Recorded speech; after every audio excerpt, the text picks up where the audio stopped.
Hello everyone, welcome back to my channel. বাইরে হচ্ছে মুষলধারে বৃষ্টি। তোমাদের সাথে আমি শেয়ার করছি দারুণ এক ভয়ঙ্কর ঘটনাটা আমি তোমাদের বলবো, প্রত্যেককে খুব মনোযোগ সহকারে শোনো যদি ভয় পেতে চাও। হ্যাঁ, সত্যি শুনছো। 47 বছর ধরে একটি কোয়ার্টার, যেখানে কেউ আসে যায় না, যেখানে কেউ থাকতে পারে না, এমন একটা জায়গায় যেখানে আশেপাশের কোয়ার্টারের লোকও এসে কোয়ার্টারে বসবাস করতে পারে না। একটা কোয়ার্টারের জন্য আশেপাশের যে কোয়ার্টার সেখানেও মানুষ বসবাস করতে পারে না। ঘটনায় যাওয়ার আগে সবাইকে বলবো, একটা করে প্রত্যেক দিনের মতো একটা করে লাইক করে দিও। যদি ভালো লাগে অবশ্যই চ্যানেলটাকে সাবস্ক্রাইব করে পাশে থেকো, আর ঘটনাগুলো তোমাদের আত্মীয় পরিজনের সাথে শেয়ার করতে থাকো। তাহলে চলো ঘটনায় যাই।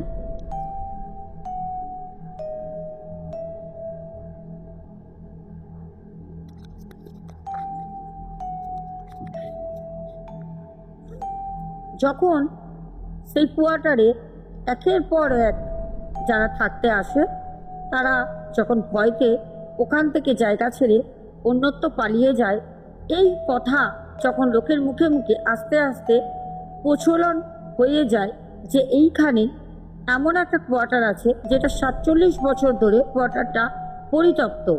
একটা ভৌতিক পরিবেশ, একটা গা ছমছমে তাকালেই কোয়ার্টারের দিকে মনে হয়। আমাকে যে ঘটনাটা দাদাভাই শেয়ার করেছেন, দাদাভাই বলেন আমার খুব ক্লোজ এক ফ্রেন্ড, যে এসব প্যারানর্মাল জিনিসপত্র খোঁজ করে বের করে, আর যেখানে শোনে যে এইসব ভূত প্রেত এরকম কোনো অস্তিত্ব আছে, ও সেখানে যায়। বলে আমি এখানে ওর অনুমতি ছাড়া ওর নাম আমি প্রকাশ করছি না। বলছে একদিন আমাদের খুব ভালো করে মনে আছে, 2022-এর দুর্গাপুজোর অষ্টমীর দিন ওর সাথে আমার হঠাৎ ঠাকুর দেখতে গিয়ে কলকাতায় দেখা হয়। ও আমাকে বলল যে আরে তুই, আমার নাম করে ওই আমাকে এসে পেছন দিয়ে হাতটা বাড়ায়। আমি তখন বললাম আরে তুই, হাই কি করছিস? ও তখন বললো যা করছি তোদের তো ওইসব ভাবনা চিন্তার বাইরে, ধারণাও করতে পারবি না। আমি ওকে বললাম কেন রে, এরম কি কাজ করছিস তুই? কি মিনিস্টার হয়ে গেলি নাকি? কি ব্যাপার, না এমএলএ টেমএলএ কোথাও হয়ে গেছিস? তখন বললো না রে ভাই, ওর থেকেও ভালো কাজ করছি। তখন আমি বললাম কি করছিস? তখন বলছে আরে কলকাতায় আজকে পাতিপুকুরে তুই ঠাকুর দেখতে এসছিস, দেখ পাতিপুকুরে আমিও ঠাকুর দেখতে এসছি, তোর সাথে আমার দেখা হয়ে গেল। এই দুজনে কথা বলতে বলতে হঠাৎ করে ওর পরিচয়টা দিল। ও প্যারানর্মাল বিষয় নিয়ে অনেক পড়াশোনা করেছে, রিসার্চ করছে, দেন ও জায়গায় জায়গায় ভিজিটও করে। এখন আমি ওর পরিচয় জানলাম। সত্যি কথা বলতে ভূত প্রেত এইসব জিনিস নিয়ে আমাদের একটা কৌতূহল আবেগ প্রচুর ছিল। ও অ্যাকচুয়ালি আমার কলেজের খুব ক্লোজ ফ্রেন্ড ছিল। তারপর ওর বাবার যেহেতু অনেক একটু ছিল জবের জন্য, ট্রান্সফার এদিক ওইদিক চলে যেত। কোথাও যেন একটা লং ইয়ার্স ওর সাথে আমার কানেক্টটা কাট হয়ে যায়। তারপর ওর সাথে যখন আমার 2022-এ দেখা হয়, মানে সে একটা দারুণ অনুভূতি, মানে বলার মতো না। মানে বলতে পারি হারিয়ে যাওয়া এক কলেজের ফ্রেন্ডকে পুনরায় নতুনভাবে খুঁজে পেলাম। আমারও বয়সটা অনেক হয়েছে, ওরও বয়সটা অনেক, কিন্তু একটা ভালোবাসা থাকে, একটা মনের টান থাকে। ওর সাথে আমার দেখা হয়ে যায়, আর ওই কিন্তু হাতটা আগে আমাকে বাড়িয়ে দেয়। আমি না হয়তো চিনতেও পারতাম না। আমাদের যিনি দাদাভাই ঘটনাটা বলেন, উনি বলেন এবার আমি ঘটনাটায় আসি। তো ওকে সেদিনকে পাতিপুকুরে পেয়ে অনেকটা সময় ওর সাথে আমি দাঁড়িয়ে দাঁড়িয়ে দাঁড়িয়ে গল্প করি। আমারও বাড়ির পরিবারের ফ্যামিলির লোকজন ছিল, ওরও ফ্যামিলির লোকজন ছিল। আমার বাড়ির ফ্যামিলি, ওর বাড়ির ফ্যামিলি, যেমন আমার মা ওর মা, মানে একটা খুব ভালো রিলেশন ছিল। তো দেখা হতে সেই তারা নিজেরা ঠাকুর দেখতে চলে যায়। বললো দা তোরা গল্প কর, আমরা ঠাকুর দেখে আসি। তারা যখন ঠাকুর দেখতে যায়, তখন আমি আর আমার সেই বন্ধু দুজনে অনেক নানা রকম গল্প করি। সেই কলেজের মেয়ে থেকে শুরু করে কলেজের পর কোন বৌদির প্রেমে পড়েছে, কোন মেয়ের হাতে চড় খেয়েছে, কোন মেয়েকে নিয়ে ভিক্টোরিয়ায় গেছিল, তার আবার লাভারটাকে তাড়া করেছে, নানা রকম কথাবার্তা। তা আমি তখন আমার সামনের বন্ধুকে বললাম, কিরে তুই তো এখন ভূত প্রেত নিয়ে ওঠা বসা করিস, তাহলে পরে একদিন আয় না আমাদের বাড়িতে, একটু ভূতের নয় তোর কাছ দিয়ে সত্য ঘটনা শোনা যাবে। তখন ও বলল, শুনতে পারবি? আমি বললাম, পারবো না মানে? ডেফিনেটলি পারবো। তখন বললো, ঠিক আছে, তাহলে একটা কাজ কর, পুজো টুজো মিটে যাক, একবারে ভাইফোঁটাটাও মিটে যাক, তারপর একদিন আসছি, ঠিকানাটা সেটাই আছে তো? আমি বললাম, হ্যাঁ ভাই আয়। যাক, খুব ভালো লাগলো, ওর কন্ট্যাক্ট নাম্বারও নিলাম। ওর সাথে মাঝে মাঝে বেশ কথাবার্তা হচ্ছে, ও একটু ব্যস্ত ছিল কোনো কারণে। তারপর হঠাৎ করে যখন জগদ্ধাত্রী পুজো আসে, জগদ্ধাত্রী পুজোর পর ও একটু ফাঁকা হয়। আসলে আমার থেকেও ও তো ব্যস্ত, আমি তো এখন স্কুল টিচার। মানে আমাদের যে ঘটনাটা শেয়ার করেছেন দাদাভাই কিন্তু অ্যাকচুয়ালিও স্কুল টিচার। দাদাভাই বলেন, আমার সেই মানে বন্ধুকে ফোন করতে বন্ধু বলল, ভাই এক জায়গায় গিয়েছিলাম, সেখানের ঘটনাই তোকে শোনাবো, গিয়ে শুনতে পারবি তো?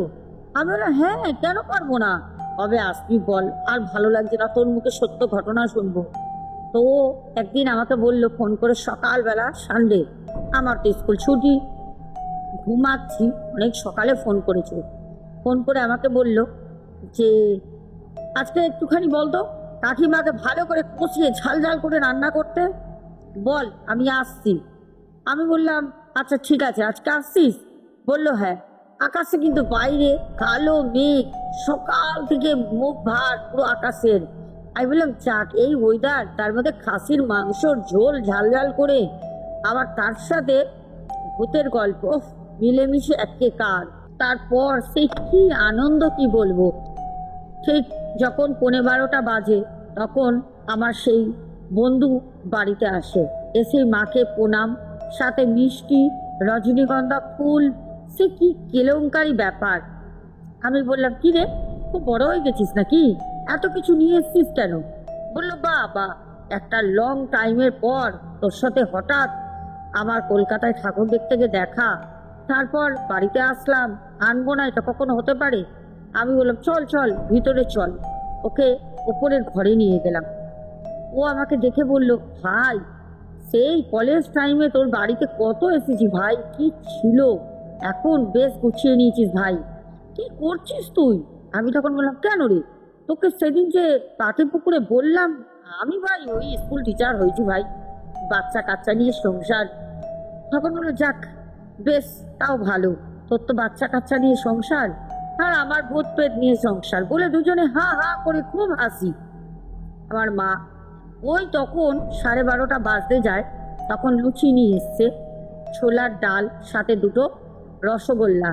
আরে আমার বন্ধু দেখে বলছে, এ কি কাকিমা? হ্যাঁ, আমি খাসির মাংসর ঝোল খেতে চেয়েছিলাম, তুমি এখন এই 12:30টার সময় আমাকে লুচি ফুচি খাওয়াচ্ছ, তাহলে আমি মাংস ভাত কখন খাবো? তো তখন আমার মা বলল, বাবা এটা খা, খা, তুই না লুচি খেতে ভালোবাসিস, লুচি ঘুগনি, তুই কি ভাবলি আমি কি আর এক ছেলের কথা ভুলে গেছি রে পাগল? তুই হয়তো কলেজ টাইমে আসতিস, সবার কথা মনে আছে, দেখ দেবব্রত আসতো, ওর কথা মনে আছে, রোহিতের কথা মনে আছে, ওই দিক দিয়ে বিশ্ব আসতো, ওর কথা মনে আছে, তোর কথা কি ভুলে গেছি? তোরা কে কোনটা কি খেতে ভালোবাসিস আজও আমার মনে আছে। তখন আমার সেই বন্ধু মাকে জড়িয়ে ধরে বলল, তুমি তো আমার দ্বিতীয় মা, তো মা সন্তানের কথা মনে রাখবে না, এটা কখনো হতে পারে? মাই তো মনে রাখবে সন্তানের কোনটা পছন্দ কোনটা অপছন্দ। মা বলল, নে নে খেয়ে নে। তো যাই হোক, মা খাবার দিয়ে যেতে যেতেই ও আগে মায়ের সামনে একটু অভিনয় করছিল, মানে খাবো না খাবো না, মা নাপতে নাপতেই সিঁড়ি দিয়ে ওর প্রায় থালা নিয়ে বসে পড়েছে। আমি বললাম, কি রে, এক্ষুনি বললি এখনই খাওয়া শুরু হয়ে গেল? মানে বন্ধুদের মধ্যে তো চলেই। তখন ও বলল, না রে, সত্যি কাকিমা, সত্যি কাকিমা, কাকিটা বাদ দিয়ে দিলে সত্যি মা, সত্যি রে, দেখ কি বলবো, আমার জন্য এখনো পর্যন্ত মনে রেখেছে যে আমি লুচি আর ঘুগনি খেতে খুব ভালোবাসতাম। ও যা হয়েছে না, ও খাচ্ছে আর বলছে।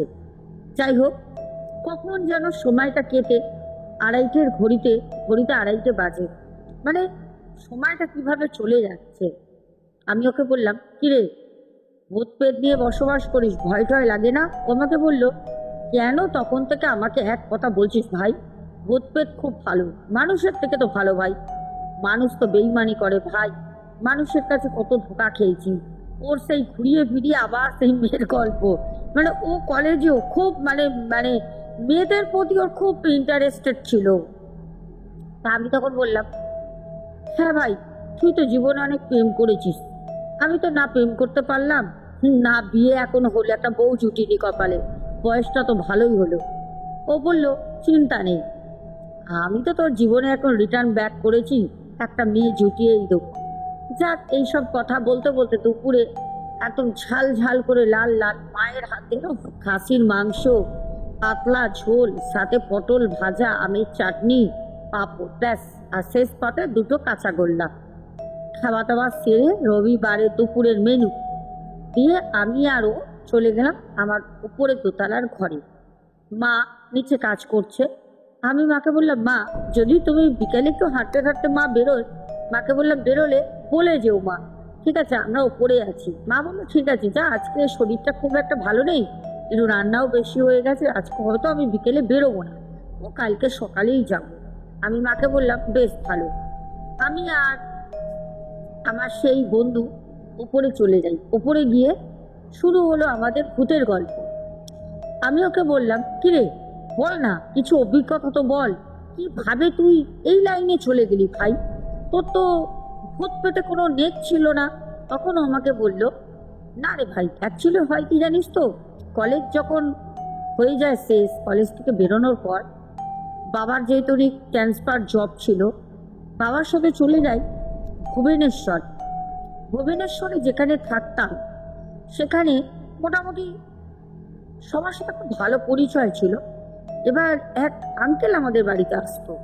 ওই আঙ্কেলের যে ছেলে ছিল সে আবার এইসব প্যারানর্মাল বিষয় নিয়ে তখন স্টাডি করছে। তো আমি ওইখান থেকেই এই ভূত পেতের প্রতি একটা ইন্টারেস্টেড নিয়ে ফেলি। কারণ ওই আঙ্কেল আন্টি যখন আসতো, ওরা নন বেঙ্গলি ছিল, তো ওনাদের সাথে ছেলেটাও আসতো। তো ছেলেটা আর আমার তখন ওই ধর 6-5 মাসের ডিফারেন্স, মানে ও বড় হবে না আমি বড় হব, এরকম ব্যাপার। ওর সাথে আমি যখনই ছাদে সময় কাটাতাম বা কিছু, ওকে আমি দেখতাম ও একটা মানে মানুষের থেকে অন্যরকম বিহেভিয়ার করতো। মানে যেখানেই যেত না, এখানেই যেতাম, মানে ও আর ওকে আমি হয়তো নিজের মতো নিজে রাস্তায় কে কোথা দিয়ে যাচ্ছে এই সব দেখছি, কিন্তু ও অন্য কিছু লক্ষ্য করতো। আমি বলতাম, কি রে ভাই, তুই এরকম অ্যাবসেন্ট মাইন্ড হয়ে থাকিস কেন সব সময়, কিরকম লাগে? ও আমাকে বলতো, না অ্যাকচুয়ালি আমি তো এইসব নিয়ে পড়াশোনা করছি।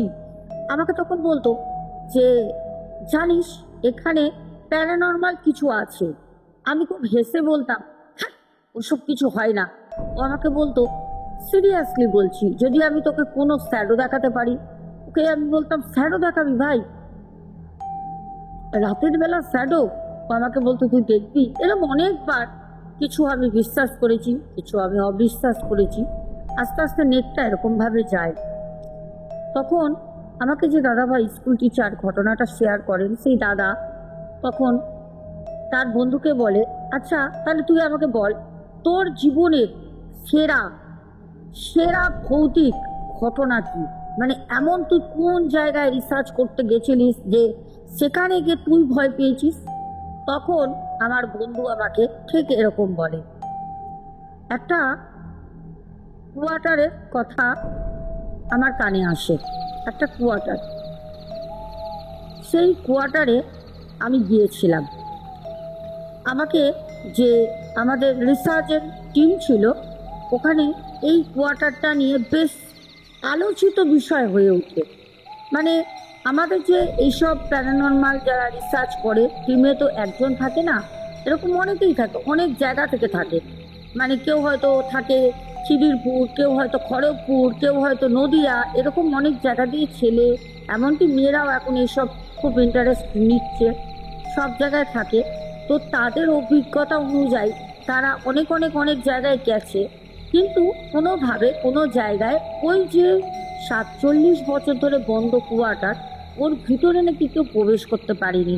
তারা বাইরে দিয়ে রাস্তা দিয়ে দেখেই তারা এতটা ভয় পেয়েছে, তারা ওখান থেকে বলে পালিয়ে এসছে।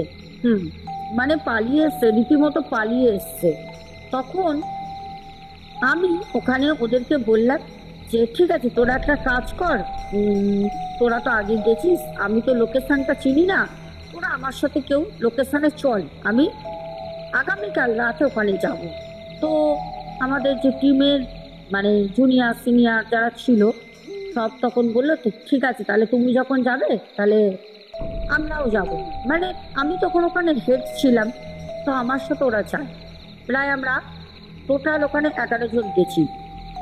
যখন কোয়ার্টারটা দেখি, কোয়ার্টারটা বেশ মানে এতটাই ভয়ে, বলছে মানে আমাকে যে দাদাভাই ঘটনাটা শেয়ার করেন, দাদাভাই তো স্কুল টিচার, যেহেতু উনি পড়াশোনা করান বাচ্চাদের, কখনো ভূত প্রেতের বিষয় নিয়ে বলেন না।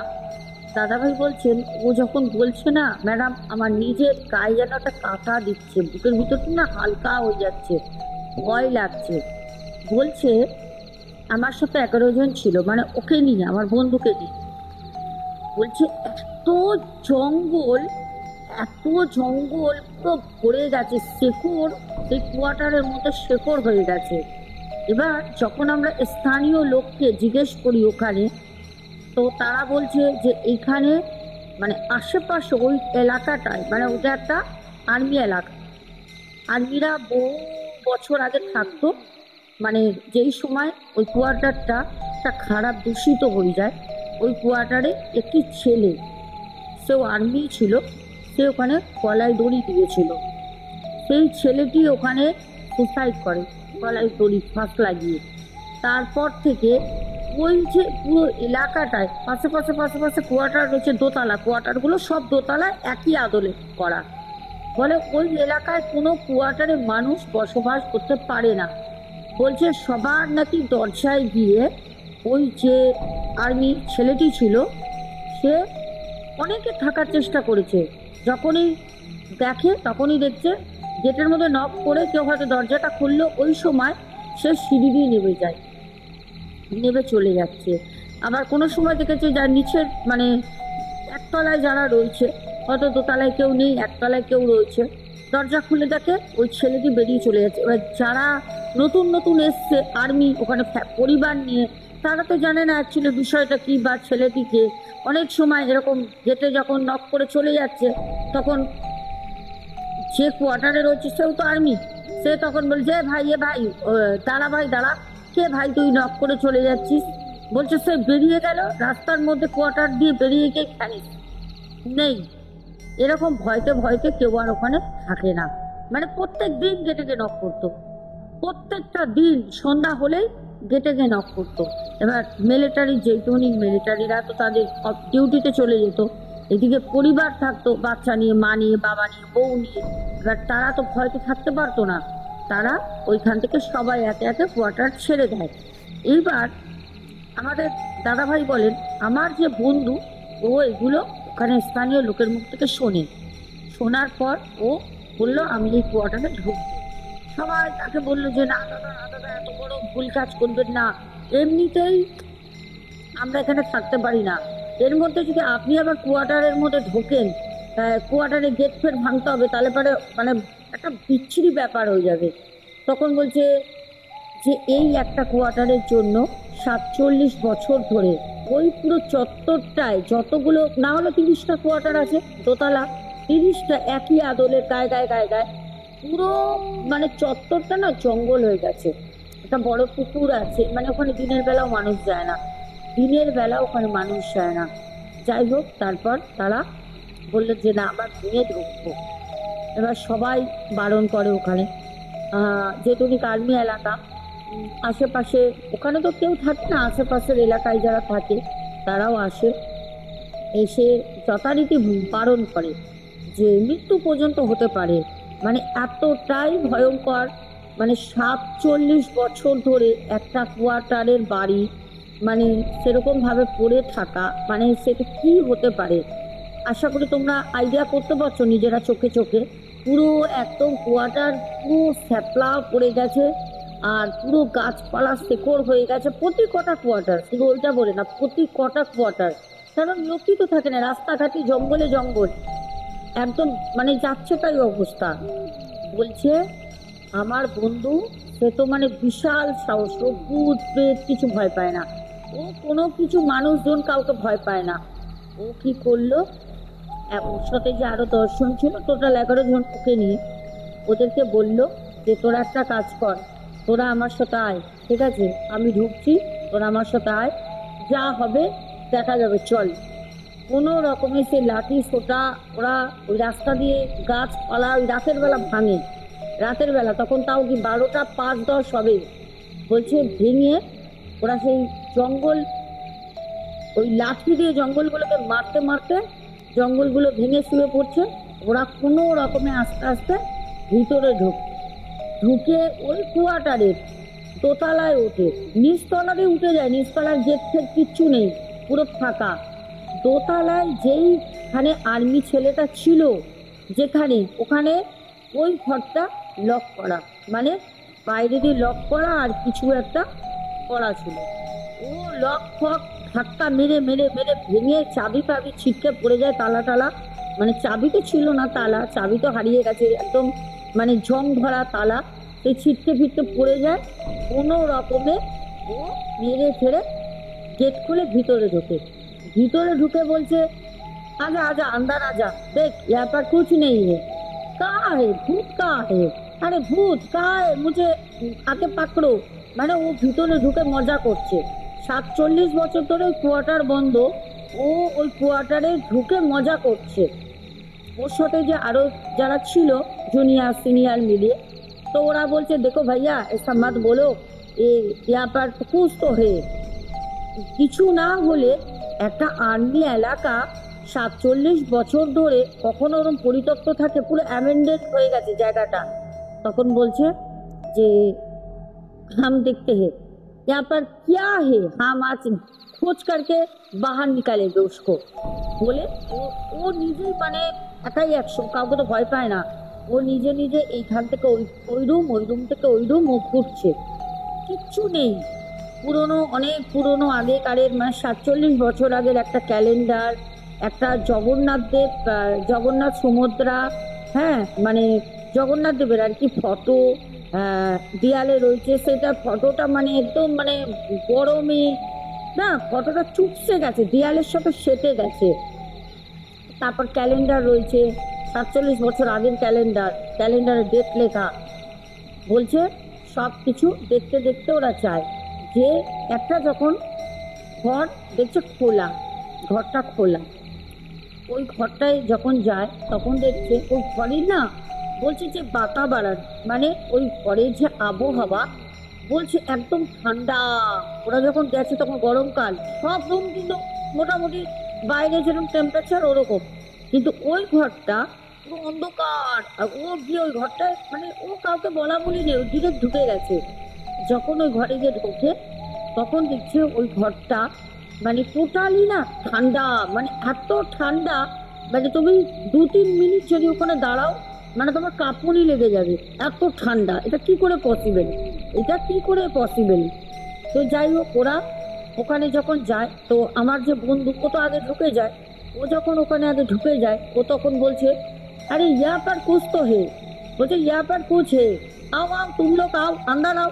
তো এবার যারা ওখানে গেছে, আম পাবলিক তো না, সবাই তো প্যারানর্মাল বিষয় নিয়ে পড়াশোনা করছে, কেউ ওখানে ভালো একটা পদে আছে, তো তারা ওরকম ওর সাথে ঢোকে।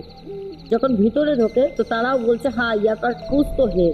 এবার কুছ তো হে করতে করতে যে মানে একটা ছেলে ছিল, ওর নাম ছিল অর্ণব, বলছে অর্ণব আর সৌরভ, ওরা দুজন যখনই কোনো লোকেশনে যায় ওদের কাছে সব লাইট ক্যামেরা, তারপরে যত মানে মেশিনগুলো হয় সেগুলো ওদের কাছে থাকে।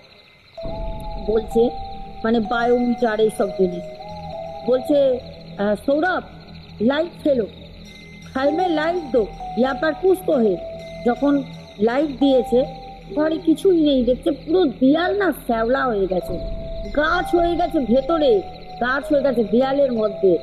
আর সব থেকে বড় কথা, ওই যে রুমের উপরে যে একটা সানসেট মতো করা, ওইখানে দেখছি হঠাৎ একটা কোণে, মানে যখন আলোটা এরকম ঘোরাচ্ছে না, দুবার আলোটা ঘুরিয়ে দিয়েছে, সৌরভ দেখছে, সবাই দেখছে, আমার যে বন্ধু ও দেখছে, দেখতে হঠাৎ করে বলছে, আরে সৌরভ, উদার আলো ফেঁকো, উদার দো, উদার ফোকাস করো তো।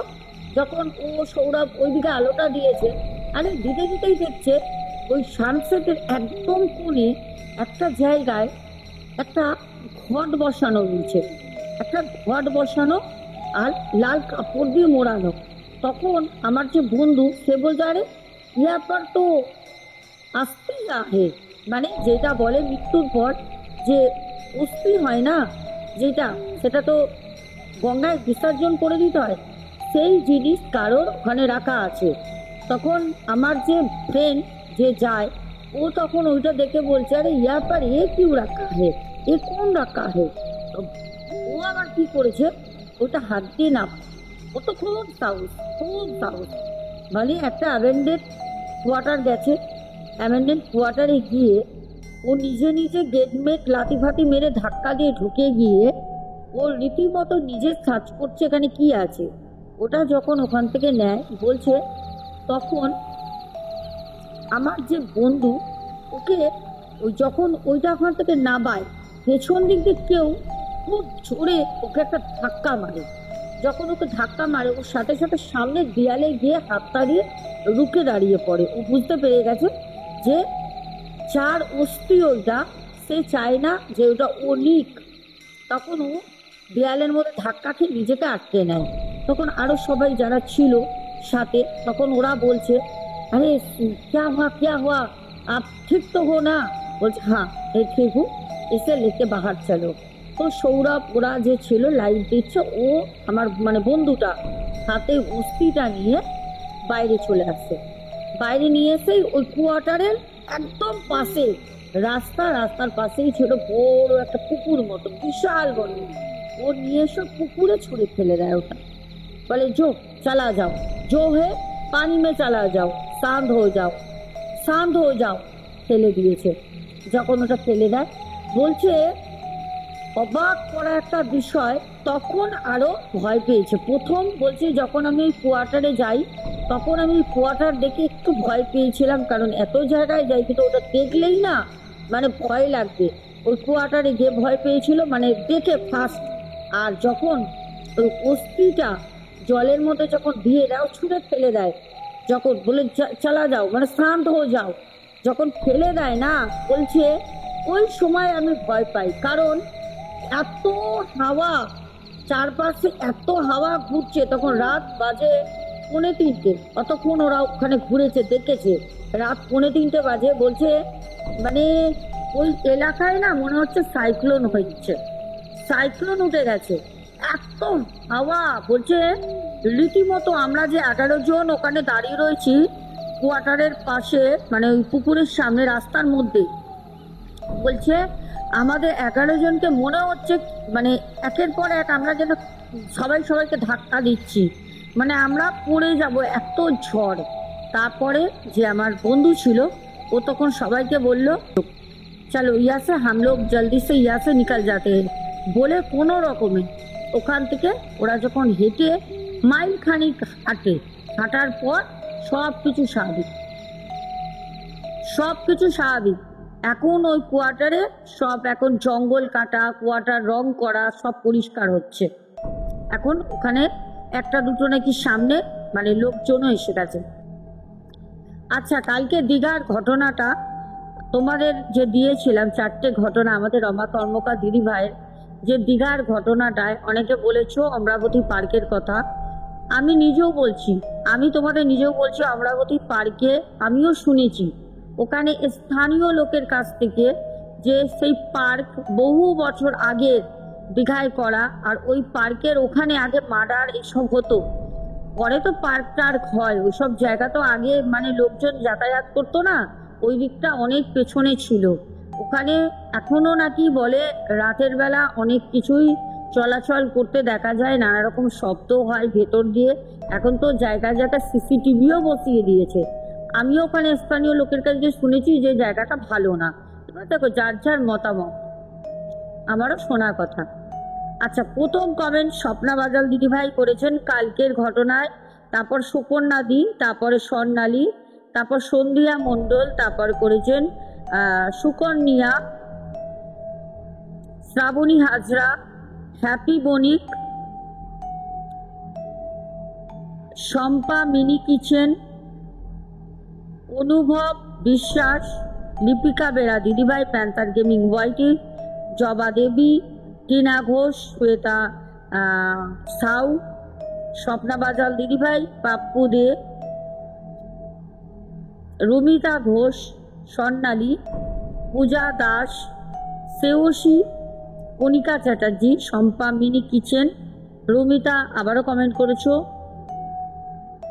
অনুপম বিশ্বাস, অ্যাঞ্জেলিনা সোরেন, সুদীপ্ত ব্যানার্জি, কিউট, দিশা ব্লগস, ভাস্কর অধিকারী, ঈশানু মান্না, টিনা আচারিয়া, কিং কোপড়া, স্বর্ণালী, প্রদীপ দাস, মিম কমেন্ট করেছো, তারপরে কমেন্ট করেছো সুমন শীত, আচ্ছা, তারপর কমেন্ট করেছো সন্ধ্যা মণ্ডল, নীলিমা সিংহ, সুকন্যা সাউ, রূপা দে, টিনা আচারিয়া, টুকু সাবারওয়াল, আব্দুল হক ভাই, পিন্টু ঘোষ, মৌসুমী অধিকারী, প্রসেনজিৎ সুর, রুচিরা হালদার, শুভঙ্কর ঘোড়ই, রিমলি বিশ্বাস, জল্পনা মজুমদার। শুভঙ্কর ভাইয়ের একটা ঘটনা কিন্তু আছে, চ্যানেলে চোখ রাখো, দারুণ ঘটনা, দারুণ। তার দাদুর আর তার মাছ ধরতে যাওয়ার ঘটনা, সাথে থাকো, খুব তাড়াতাড়ি কিন্তু যে কোনো দিন আমি বলে দেবো। কীর্তিবাস কর, তারপরে সুমনা ভট্টাচার্যা, জলি হাজরা, উত্তম বড়ুয়া, রুমিতা ঘোষ, শ্যাম, তারপরে সঙ্গীতা দিদিভাই, বন্দনা দাস, কণিকা চ্যাটার্জি, স্বর্ণালী, সুজাতা দাস দিদিভাই, জয়শ্রী ঘোষ দিদিভাই, ফুলেশ্বরী চক্রবর্তী দিদিভাই, সিনার সুবীর, সবার নাম বলে দিলাম। যারা যারা এখনো পর্যন্ত কমেন্ট করেছিলে সবাই খুব ভালো থেকো, দেখা হবে আগামীকাল অবশ্যই তোমাদের সাথে। আর ফলো হারিনি আমাবস্যার যে টিপসগুলো কালকে আসবে, আজকেও একটি এসছে, অবশ্যই টিপসগুলো করো, 100% তোমরা সেগুলো দিয়ে প্রবলেম যে আছে তোমাদের সলভ হয়ে যাবে। এখনের মতো আসছি, good night, love you too, সবাই খুব ভালো থেকো, চলো।